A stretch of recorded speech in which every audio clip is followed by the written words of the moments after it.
KCET and ಹಾಗೇನೋ neat ವಿದ್ಯಾರ್ಥಿಗಳಿಗೆ choice entry ಬಗ್ಗೆ and ಹಾಗೇನೋ ಇಲ್ಲಿ ಸಾಕಷ್ಟು ಸ್ಟೂಡೆಂಟ್ಸ್ ಸರ್ ಚಾಯ್ಸ್ ಎಂಟ್ರಿ ಬಗ್ಗೆ ಡೀಟೇಲ್ಡ್ ವಿಡಿಯೋ ಮಾಡಿ ಅಂಡ್ ಹಾಗೇನೋ ಫಸ್ಟ್ ರೌಂಡ್ ಆಗಿದ್ದ ಆದ್ಮೇಲೆ ಫೀಸ್ ಯಾರು ಪೇ ಮಾಡಬೇಕು ಅಂತ ಹೇಳ್ಬಿಟ್ಟು ಸ್ಟೂಡೆಂಟ್ಸ್ ಕೇಳ್ತಿದ್ರಿ. ಇವೆರಡರ ಬಗ್ಗೆನೂ ಸಹ ಇವತ್ತಿನ ಈ ವಿಡಿಯೋದಲ್ಲಿ ಕಂಪ್ಲೀಟ್ ಅಪ್ಡೇಟ್ ಅನ್ನ ಕೊಡ್ತೀನಿ. ಈ ವಿಡಿಯೋನ ಕಂಪ್ಲೀಟ್ ಆಗಿ ವಾಚ್ ಮಾಡಿ ಅಂಡ್ ಹಾಗೇನೋ ಚಾನಲ್ಗೆ ಫಸ್ಟ್ ಟೈಮ್ ವಿಸಿಟ್ ಮಾಡಿದ್ರ ಅಥವಾ ಇನ್ನೂ ಸಬ್ಸ್ಕ್ರೈಬ್ ಮಾಡ್ಕೊಂಡಿಲ್ಲ ಅಂತ ಅಂದ್ರೆ ಈ ಕೂಡಲೇ ಚಾನಲ್ಗೆ ಒಂದು ಲೈಕ್ ಅನ್ನ ಮಾಡಿ ಅಂಡ್ ಹಾಗೇನೋ ಮರಿದೆ ಸಬ್ಸ್ಕ್ರೈಬ್ ಅನ್ನ ಮಾಡ್ಕೊಳ್ಳಿ.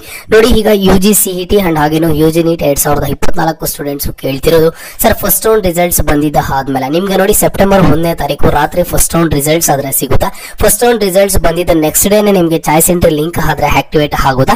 ಆ ಒಂದು ಚಾಯ್ಸ್ ಎಂಟ್ರಿ ಲಿಂಕ್ ಅಲ್ಲಿ ಪ್ರತಿಯೊಂದು ಸ್ಟೂಡೆಂಟ್ಸ್ ಕಂಪಲ್ಸರಿ ಆಗಿ ಚಾಯ್ಸ್ ಎಂಟ್ರಿ ಮಾಡಲೇಬೇಕು.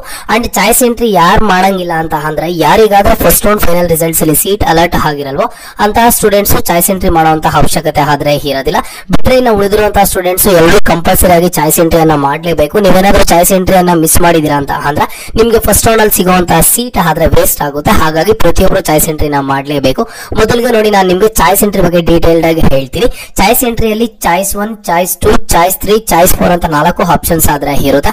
ಚಾಯ್ಸ್ 1 ಅನ್ನ ಯಾರು ಸೆಲೆಕ್ಟ್ ಮಾಡ್ತಾರೆ ಅಂತ ಅಂದ್ರೆ ಫಾರ್ ಎಕ್ಸಾಂಪಲ್ ಒಂದು ಸ್ಟೂಡೆಂಟ್ ಗೆ ಫಸ್ಟ್ ರೌಂಡ್ ಅಲ್ಲಿ ಒಂದು ಸೀಟ್ ಆದ್ರೆ ಅಲರ್ಟ್ ಆಗಿರುತ್ತೆ. ಅವ್ರಿಗೆ ಬೇಕಿರುವಂತಹ ಕಾಲೇಜು ಅಥವಾ ಅವ್ರಿಗೆ ಬೇಕಿರುವಂತಹ ಕೋರ್ಸ್ ಅಲರ್ಟ್ ಆಗಿರುತ್ತೆ. ಫಸ್ಟ್ ರೌಂಡ್ ಅಲ್ಲಿ ಸಿಕ್ಕಿರುವಂತಹ ಸೀಟ್ ಅವ್ರಿಗೆ ಸ್ಯಾಟಿಸ್ಫೈ ಇದೆ, ನಾನು ಇದಕ್ಕೆ ಅಡ್ಮಿಷನ್ ಅನ್ನ ತಗೋತೀನಿ, ನಾನು ನೆಕ್ಸ್ಟ್ ರೌಂಡ್ ಆದ್ರೆ ಹೋಗೋದಿಲ್ಲ, ನನಗೆ ಇದೇ ಕಾಲೇಜು ಸಾಕು, ಇದೇ ಕೋರ್ಸ್ ಸಾಕು ಅನ್ನೋಂತಹ ಸ್ಟೂಡೆಂಟ್ಸ್ ಚಾಯ್ಸ್ 1 ಅನ್ನ ಸೆಲೆಕ್ಟ್ ಮಾಡ್ಬಿಟ್ಟು ಫಸ್ಟ್ ರೌಂಡ್ ಅಲ್ಲೇ ಅಡ್ಮಿಷನ್ ಅನ್ನ ತಗೋತಾರೆ.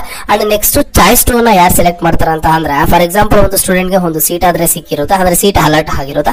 ಆ ಒಂದು ಸ್ಟೂಡೆಂಟ್ ಗೆ ಸಿಕ್ಕಿರೋ ಸೀಟು ಸ್ಯಾಟಿಸ್ಫೈ ಇದೆ, ಬಟ್ ಆದ್ರೂ ಇನ್ನೂ ಬೆಟರ್ ಕಾಲೇಜ್ ಸಿಗುತ್ತೇನೋ, ಬೆಟರ್ ಕೋರ್ಸ್ ಸಿಗುತ್ತೇನೋ ಅಂತ ಹೇಳ್ಬಿಟ್ಟು ಸೆಕೆಂಡ್ ರೌಂಡ್ ಗೆ ಪಾರ್ಟಿಸಿಪೇಟ್ ಮಾಡ್ತೀನಿ ಅನ್ನೋಂತ ಸ್ಟೂಡೆಂಟ್ಸ್ ಸಿಕ್ಕಿರುವಂತಹ ಸೀಟ್ ಅನ್ನ ಹೋಲ್ಡ್ ಅಲ್ಲಿ ಇಟ್ಕೊಂಡಾದ್ರೆ ಪಾರ್ಟಿಸಿಪೇಟ್ ಮಾಡಬಹುದು. ಅಂತ ಸ್ಟೂಡೆಂಟ್ಸ್ ಚಾಯ್ಸ್ 2 ನ ಸೆಲೆಕ್ಟ್ ಮಾಡ್ತಾರೆ. ಅಂಡ್ ನೆಕ್ಸ್ಟ್ ಚಾಯ್ಸ್ 3 ನ ಯಾರು ಸೆಲೆಕ್ಟ್ ಮಾಡ್ತಾರೆ ಅಂತ ಅಂದ್ರೆ ಫಸ್ಟ್ ರೌಂಡ್ ಅಲ್ಲಿ ಸಿಕ್ಕಿರುವಂತಹ ಸೀಟ್ ನನಗೆ ಸ್ಯಾಟಿಸ್ಫೈ ಇಲ್ಲ, ಈಗ ಫಸ್ಟ್ ರೌಂಡ್ ಅಲ್ಲಿ ನನಗೆ ಯಾವುದೋ ಒಂದು ಸೀಟ್ ಅಲರ್ಟ್ ಆಗಿದೆ, ನನಗೆ ಈ ಒಂದು ಸೀಟ್ ಬೇಡ, ಬೇರೆ ಕಾಲೇಜಸ್ಗೆ ಟ್ರೈ ಮಾಡ್ತೀನಿ ಅನ್ನೋ ಹಾಗಿದ್ರೆ ಚಾಯ್ಸ್ 3 ಅನ್ನ ಸೆಲೆಕ್ಟ್ ಮಾಡ್ತಾರೆ. ಅಂಡ್ ನೆಕ್ಸ್ಟ್ ಚಾಯ್ಸ್ 4 ಅನ್ನ ಯಾರು ಸೆಲೆಕ್ಟ್ ಮಾಡ್ತಾರೆ ಅಂತ ಅಂದ್ರೆ ನಾನು ಈ KEA KCET ಕೌನ್ಸಿಲಿಂಗ್ ಇಂದಾನೆ ಅಥವಾ KEA ಕೌನ್ಸಿಲಿಂಗ್ ಇಂದಾನೆ ಎಕ್ಸಿಟ್ ಆಗ್ತೀನಿ ಅನ್ನೋಂತ ಸ್ಟೂಡೆಂಟ್ಸ್ ಚಾಯ್ಸ್ 4 ಅನ್ನ ಸೆಲೆಕ್ಟ್ ಮಾಡ್ತಾರೆ. ನೋಡಿ ಇದು BSc ನರ್ಸಿಂಗ್ ಸ್ಟೂಡೆಂಟ್ಸ್ ಗೆ, ಮೆಡಿಕಲ್ ಸ್ಟೂಡೆಂಟ್ಸ್ ಗೆ, ಡೆಂಟಲ್ ಸ್ಟೂಡೆಂಟ್ಸ್ ಗೆ, ಇಂಜಿನಿಯರಿಂಗ್ ಸ್ಟೂಡೆಂಟ್ಸ್ ಗೆ ಎಲ್ರಿಗೂ ಸಹ ಅಪ್ಲಿಕೇಬಲ್ ಆಗುತ್ತೆ. ಚಾಯ್ಸ್ 4 ಅನ್ನ ಸೆಲೆಕ್ಟ್ ಮಾಡುವಂತ ಸ್ಟೂಡೆಂಟ್ಸ್ ಈ ಒಂದು ಕೌನ್ಸಿಲಿಂಗ್ ಇಂದಾನೆ ಎಕ್ಸಿಟ್ ಆಗ್ತಾರೆ. ಫಸ್ಟ್ ರೌಂಡ್ ಆಗಿದ್ದಾದ್ಮೇಲೆ ಯಾರೆಲ್ಲ ಫೀಸ್ ಅನ್ನ ಪೇ ಮಾಡಬೇಕು ಅಂತ ಅಂದ್ರೆ ಯಾವ ಚಾಯ್ಸ್ ಅನ್ನ ಸೆಲೆಕ್ಟ್ ಮಾಡಿದ್ರು ಫೀಸ್ ಪೇ ಮಾಡಬೇಕು ಅಂತ ಅಂದ್ರೆ ಚಾಯ್ಸ್ 1 ಅನ್ನ ಯಾರು ಸೆಲೆಕ್ಟ್ ಮಾಡ್ಕೊಂಡಿರ್ತಾರೆ ಅಂತ ಸ್ಟೂಡೆಂಟ್ಸ್ ಮಾತ್ರ ಫೀಸ್ ಅನ್ನ ಪೇ ಮಾಡಿ ಕಾಲೇಜಸ್ಗೆ ಅಡ್ಮಿಷನ್ ಅನ್ನ ತಗೋಬೇಕು. ಈಗ ಸೀಟ್ ಯಾರಾದ್ರೂ ಹೋಲ್ಡ್ ಮಾಡಿರ್ತಾರೆ ಅಂತ ಸ್ಟೂಡೆಂಟ್ಸ್ ಯಾವುದೇ ಕಾರಣಕ್ಕೂ ಫೀಸ್ ಅನ್ನ ಪೇ ಮಾಡೋ ಅವಶ್ಯಕತೆ ಇಲ್ಲ ಫಸ್ಟ್ ರೌಂಡ್ ರಿಸಲ್ಟ್ಸ್ ಬಂದಿದ್ದ ಆದ್ಮೇಲೆ. ಬಟ್ ಈಗ ಸೀಟ್ ಅನ್ನ ಹೋಲ್ಡ್ ಮಾಡಿದಂತಹ ಸ್ಟೂಡೆಂಟ್ಸ್ ಫೀಸ್ ಅನ್ನ ಪೇ ಮಾಡಬೇಕು. ಯಾವಾಗ ಅಂತ ಅಂದ್ರೆ ಸೆಕೆಂಡ್ ರೌಂಡ್ ರಿಸಲ್ಟ್ಸ್ ಅಲ್ಲಿ ಸಿಕ್ಕಿರುವಂತಹ ಸೀಟ್ ಅನ್ನ ಹೋಲ್ಡ್ ಮಾಡಿಬಿಟ್ಟು ಈಗ engineering students second extended round ಗೆ ಪಾರ್ಟಿಸಿಪೇಟ್ ಮಾಡ್ತಾರಲ್ವಾ, ಆ ಟೈಮಲ್ಲಿ ಮಾತ್ರ ಫೀಸ್ ಅನ್ನ ಪೇ ಮಾಡಬೇಕಾಗುತ್ತೆ. ಈಗ ಫಸ್ಟ್ ರೌಂಡ್ ರಿಸಲ್ಟ್ಸ್ ಬಂದಿದ್ದ ಆದ್ಮೇಲೆ ಚಾಯ್ಸ್ 1 ಅನ್ನ ಯಾರು ಸೆಲೆಕ್ಟ್ ಮಾಡ್ತಾರೋ ಅಂತ ಸ್ಟೂಡೆಂಟ್ಸ್ ಮಾತ್ರ ಫೀಸ್ ಅನ್ನ ಪೇ ಮಾಡಬೇಕಾಗುತ್ತೆ. ಬಿಟ್ರೆ ಬೇರೆ ಚಾಯ್ಸಸ್ ಅನ್ನ ಸೆಲೆಕ್ಟ್ ಮಾಡುವಂತ ಸ್ಟೂಡೆಂಟ್ಸ್ ಫೀಸ್ ಪೇ ಮಾಡೋ ಅವಶ್ಯಕತೆ ಇಲ್ಲ. ತುಂಬಾ ಕನ್ಫ್ಯೂಸ್ ಆಗೋದಕ್ಕೆ ಹೋಗ್ಬಿಡಿ. ಈಗ ನೆಕ್ಸ್ಟ್ ನಿಮ್ಗೆ 1ನೇ ತಾರೀಕು ರಿಸಲ್ಟ್ಸ್ ಆದ್ರೆ ಬರ್ಲಿ, ರಿಸಲ್ಟ್ಸ್ ಬಂದಿದ್ದ ಆದ್ಮೇಲೆ ಮತ್ತೊಂದ್ಸಲಿ ನಾನು ನಿಮ್ಗೆ ಚಾಯ್ಸ್ ಎಂಟ್ರಿ ಬಗ್ಗೆ ಡೀಟೇಲ್ಡ್ ಆಗಿ ಒಂದು ವಿಡಿಯೋನ ಮತ್ತೆ ಮಾಡಿ ತಿಳಿಸ್ಕೊಡ್ತೀನಿ. ಸ್ಟೂಡೆಂಟ್ಸ್ ಜಸ್ಟ್ ಚಾನಲ್ಗೆ ಸಬ್ಸ್ಕ್ರೈಬ್ ಅನ್ನ ಮಾಡ್ಕೊಳ್ಳಿ. ನಿಮ್ಗೆ ನೋಡಿ ಸ್ಕಾಲರ್ಶಿಪ್ ಅಪ್ಡೇಟ್ಸ್ ಅಂಡ್ ಆಗಲೋ ಹಾಸ್ಟೆಲ್ ಅಪ್ಡೇಟ್ಸ್ ಎಲ್ಲ ತರಹದ ಅಪ್ಡೇಟ್ಸ್ ನಾನು ಖಂಡಿತವಾಗ್ಲೂ ಅಪ್ಡೇಟ್ ಮಾಡಿ ತಿಳಿಸ್ಕೊಡ್ತಿರ್ತೀನಿ.